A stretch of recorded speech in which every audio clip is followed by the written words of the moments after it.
اعوذ باللہ من الشیطان الرجیم بسم اللہ الرحمن الرحیم۔ سامعین و ناظرین کرام، السلام علیکم ورحمۃ اللہ وبرکاتہ۔ آج کا پروگرام اسرائیل اور حماس کی حالیہ جنگ کے تعلق میں ہے۔ اس پروگرام میں حقائق کی روشنی میں یہ بتانے کی کوشش کی جا رہی ہوگی کہ مسلم دنیا غزہ فلسطین کی حالت مظلومیت و بے بسی میں ذرہ بھر بھی بہتری کی صورت پیدا کرنے کے لیے کیوں اپنے اندر طاقت نہیں پا رہی۔ دنیا میں واویلا مچا ہوا ہے کہ غزہ فلسطین میں خون کی ہولی کھیلی جا رہی ہے۔ فلسطینیوں پر قیامت برپا کر دی گئی ہے۔ خاکسار بیان کرتا ہے کہ ایسے فکروں سے فلسطینیوں کے انتہائی بدترین حالات کی پورے طور پر عکاسی نہیں کی جا سکتی۔ آخرت کی سزا کی کیفیات کو اللہ تعالیٰ ہی بہتر جانتا ہے۔ مذہب کے مطالعہ سے یہ معلوم ہوتا ہے کہ اس سزا کے مستحق وہ ظالم لوگ ہوں گے جن پر حجت تمام کر دی گئی ہوگی، اور اس سزا کا مقصد بھی اصلاح ہوگا۔ مگر غزہ فلسطین میں چھوٹے چھوٹے بچوں کو انتہائی درندگی کے ساتھ ذبح کیا جا رہا ہے۔ جنگ کے بھی کچھ آداب ہوتے ہیں، مگر غزہ فلسطین میں ایک انسان جو دوسرے انسان پر ظلم کر رہا ہے، اس سفاکیت و بربریت سے معلوم ہو رہا ہے کہ انسان جب پستی میں گرتا ہے تو مطابق قرآن مجید وہ جنگلوں کے چیرنے پھاڑنے والے خونخوار درندوں اور وحشی جانوروں سے بھی کہیں زیادہ ظالم بن جاتا ہے۔ اس وقت جنگ کی تباہ کاریوں کی تفصیل میں نہیں جایا جا سکتا۔ اس جنگ کا انتہائی اذیت ناک واقعہ تو یہ ہے کہ ایسے بم گرائے جا رہے ہیں جو انسانی جسموں کو جلا رہے ہیں اور ہڈیوں تک کو گلا رہے ہیں، جبکہ اللہ تعالیٰ نے یہ حرام قرار دیا ہے کہ انسان اللہ تعالیٰ کی کسی بھی مخلوق کو آگ سے عذاب دے۔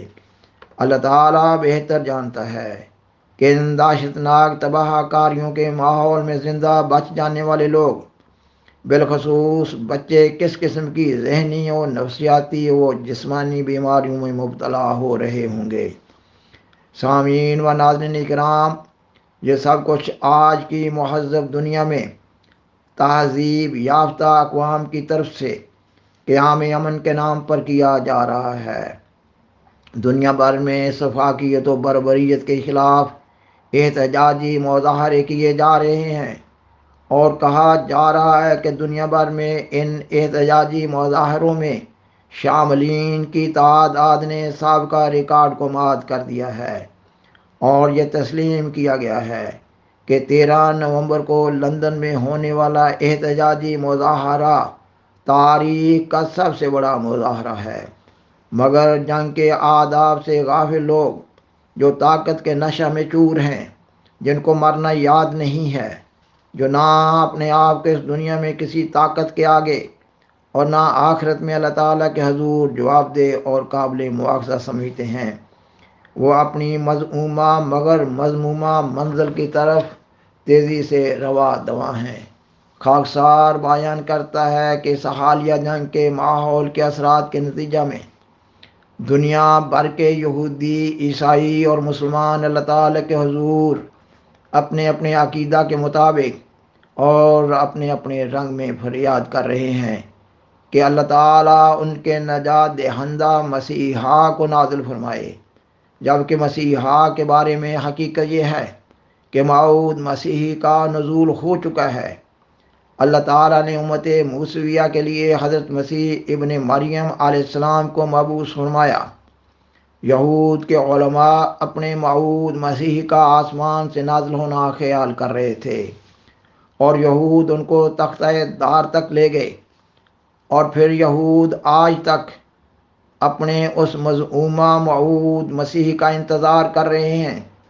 یہود کے سامنے کوئی نظیر نہ تھی کہ آسمان سے نزول فرمانے کا کیا مطلب ہوتا ہے، مگر مسلمانوں کے لیے نظیر موجود ہے، کیونکہ حضرت مسیح عیسیٰ بن مریم علیہ السلام نے آسمان سے نزول فرمانے کی اصطلاح کی خود تشریح فرما دی تھی۔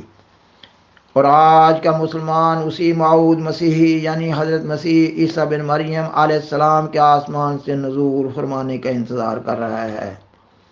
اللہ تعالیٰ نے یہود کے لیے آسمان سے کسی مسیحا کو نازل نہیں فرمایا، اور اللہ تعالیٰ آج بھی مسلمانوں کے لیے کسی مسیحا کو آسمان سے نازل نہیں فرمائے گا۔ سامعین و ناظرین کرام، 19ویں صدی عیسوی کے آخری سالوں کی بات ہے کہ دنیا بھر کے تمام مذاہب کے پیروکار، بالخصوص یہودی اور عیسائی اور مسلمان، اپنے اپنے مذہب اور عقیدہ کے مطابق اس ایک بات پر متفق ہو گئے تھے کہ ان کا نجات دہندہ مسیحا آیا چاہتا ہے۔ مسلم دنیا انتہائی پستی کی حالت میں تھی اور شدت سے امام مہدی و مسیح موعود کا انتظار کر رہی تھی۔ اسلام کے تمام بزرگان سلف قرآن مجید اور حدیث کی روشنی میں نسل بعد نسل یہ بیان کرتے چلے آ رہے تھے کہ امام مہدی و مسیح موعود کا نزول 13ویں صدی ہجری کے آخر یا 14ویں صدی کے سر پر ہوگا۔ بائبل کی کتاب دانییل کے باب 12 کی آیت 11 کے مطابق امام آخر الزمان امام مہدی و مسیح موعود کا نزول 1290 ہجری سال قرار دیا گیا ہے۔ 1290 ہجری سال کا زمانہ 1873 اور 1874 سن عیسوی قرار پاتا ہے۔ 19ویں صدی عیسوی کے آخری سالوں میں جب مذہبی دنیا مسیحا کے نزول کی دعائیں کر رہی تھی، اس وقت ایک انگریز عیسائی مسٹر روتھر فورڈ نے انجیل کی پیشگوئیوں کی روشنی میں اپنی کتاب کریشن کے صفحہ 304 پر 1874 عیسوی سال کی اہمیت واضح کرتے ہوئے لکھا کہ 1874 کے بعد مسیحی اس دنیا میں موجود ہے اور پارسا لوگوں کو اپنے گرد جمع کر رہا ہے۔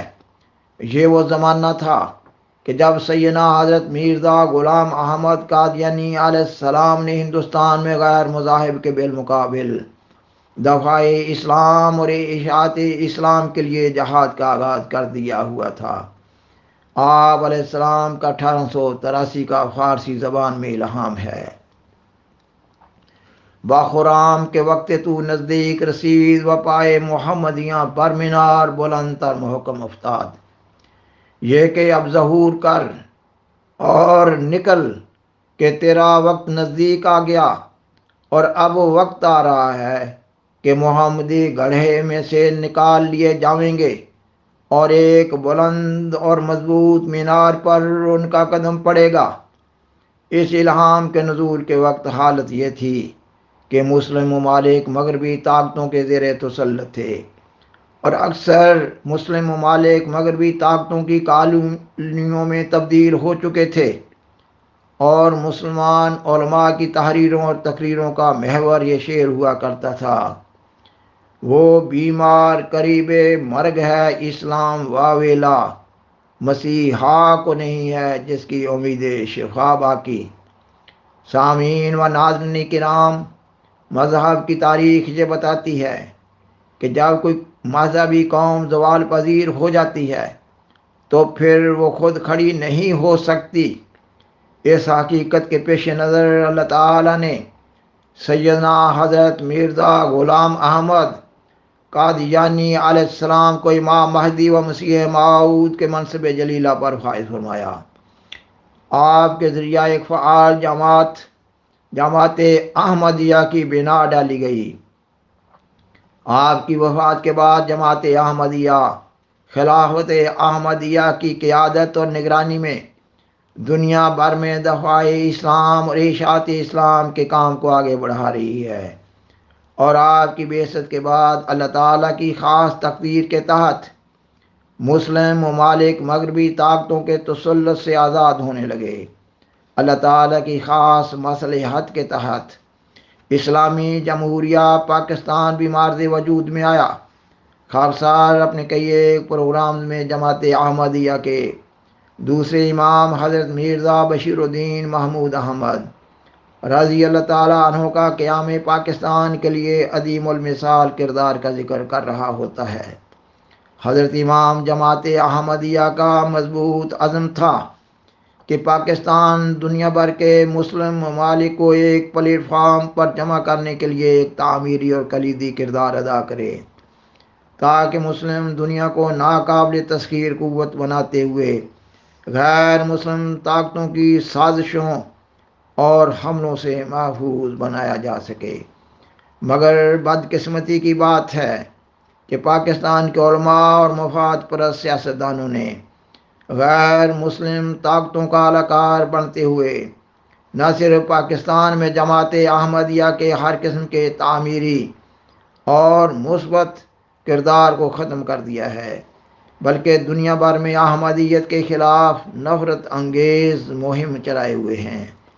گویا پاکستان کے علماء جماعت احمدیہ یعنی ایک الہی جماعت کو مبتلا عذاب و آزار کیے ہوئے ہیں، اور دنیا کو امام آخر الزمان کی خیر و برکات سے محروم کیے ہوئے ہیں۔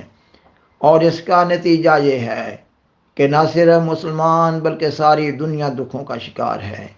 سامعین و ناظرین کرام، بالآخر درخواست ہے کہ برائے مہربانی اس پروگرام کو دوسروں سے شیئر کریں اور عذرہ کرم اس چینل کو سبسکرائب کریں۔ جزاکم اللہ تعالی احسن الجزا وآخر دعوانا ان الحمدللہ رب العالمین، والسلام علیکم ورحمۃ اللہ وبرکاتہ۔ شکریہ۔